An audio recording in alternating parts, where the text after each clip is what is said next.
नमस्कार, प्रणाम। मैं हूं आपके साथ सूर्यकांत द्विवेदी और आप देख रहे हैं धर्म का मर्म।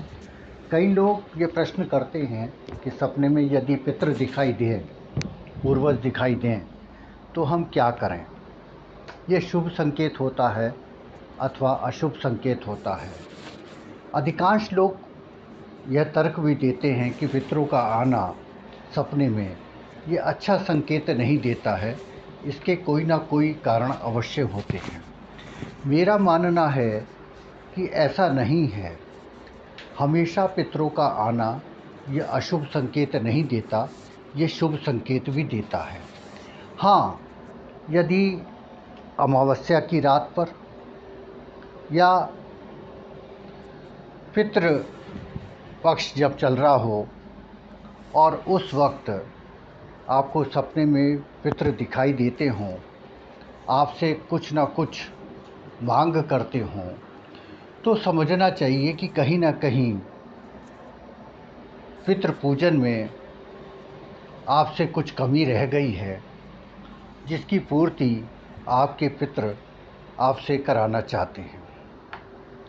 सामान्य जीवन में, सामान्य दिनों में यदि सपने में आपके पूर्वज आते हों, आपके पितृ आते हों, तो इसको अशुभ संकेत नहीं मानना चाहिए और ये मानना चाहिए कि आपके पितृ किसी अनहोनी को टालने के लिए आपको दिखाई दे रहे हैं या आपको आशीर्वाद देना चाह रहे हैं।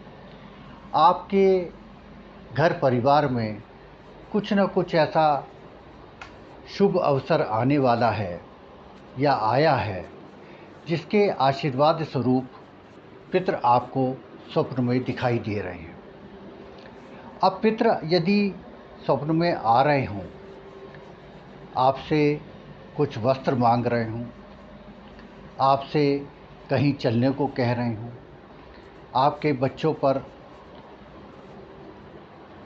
आशीर्वाद का हाथ रख रहे हों, हाँ, यदि वो मिष्ठान मांग रहे हों, मीठा मांग रहे हों, खाने को मांग रहे हों, तो आपको अगले दिन पितृ तर्पण कर देना चाहिए घर पर ही, और कुछ मीठा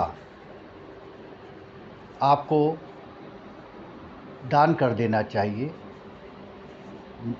और यदि आप यह संभव नहीं है तो एक दूसरा विकल्प है कि आप अपने हाथ में गंगा जल रखिए और उसके बाद 11 बार आप ओम पितृदेवताभ्यो नमः मातृदेवताभ्यो नमः इस मंत्र का जाप करते हुए वो जल अपने ऊपर छिड़क लीजिए, तो आपको सपने में धीरे धीरे पितरों का आना वो बंद हो जाएगा, वो तृप्त हो जाएंगे। लेकिन पितरों की तृप्ति तर्पण से होती है, ये हमें मान लेना चाहिए।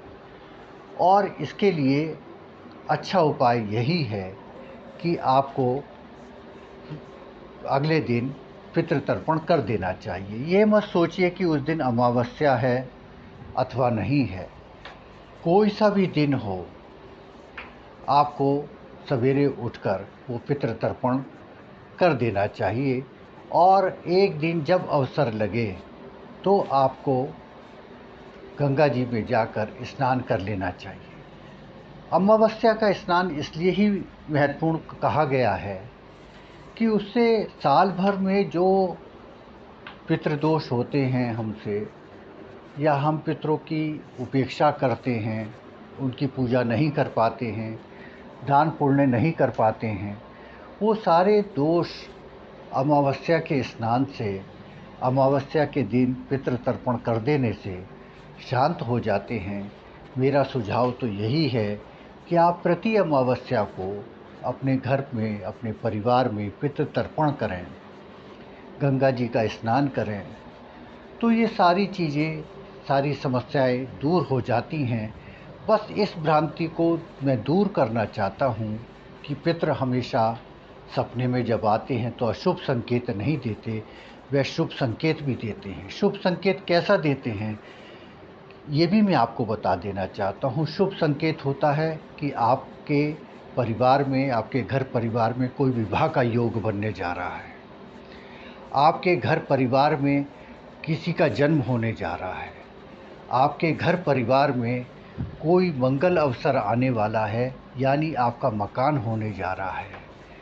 और दूसरे संकेत ये होते हैं कि कोई ऐसा संकट आ रहा है जिसमें आपका पैसे का व्यय होगा। तो इसलिए आपको सचेत करने के लिए पितृ सपनों में आते हैं। आपकी उपेक्षा, आपकी अपेक्षाएं सब पितरों को पता होती हैं। इसलिए आप पितरों का ध्यान कीजिए। जिनके यहाँ 1 वर्ष के अंदर कोई डेथ हुई हो, कोई मृत्यु हुई हो, उनको बहुत सावधानी करनी चाहिए। और यदि उस 1 वर्ष के अंदर अंदर पितृ दिखाई देते हैं तो जैसे मैंने पहले कहा और अभी भी कहता हूँ कि 1 वर्ष का जो समय होता है ये प्रतीक्षा काल होता है पूर्वजों का, पितरों का। यानी उन्हें नहीं पता होता कि हम किस योनि में हमारा अगला जन्म होने जा रहा है। तो कृपया पितृ तर्पण करते रहिए, दान पुण्य करते रहिए, गंगा जी का स्नान करते रहिए, पशु पक्षियों को चारा दाना देते रहिए। इन सब से पितरों की शांति होती है। बहुत बहुत धन्यवाद। यदि हमारा चैनल आपको पसंद आ रहा है तो कृपया लाइक कीजिए, शेयर कीजिए और सब्सक्राइब कीजिए। नमस्कार, प्रणाम।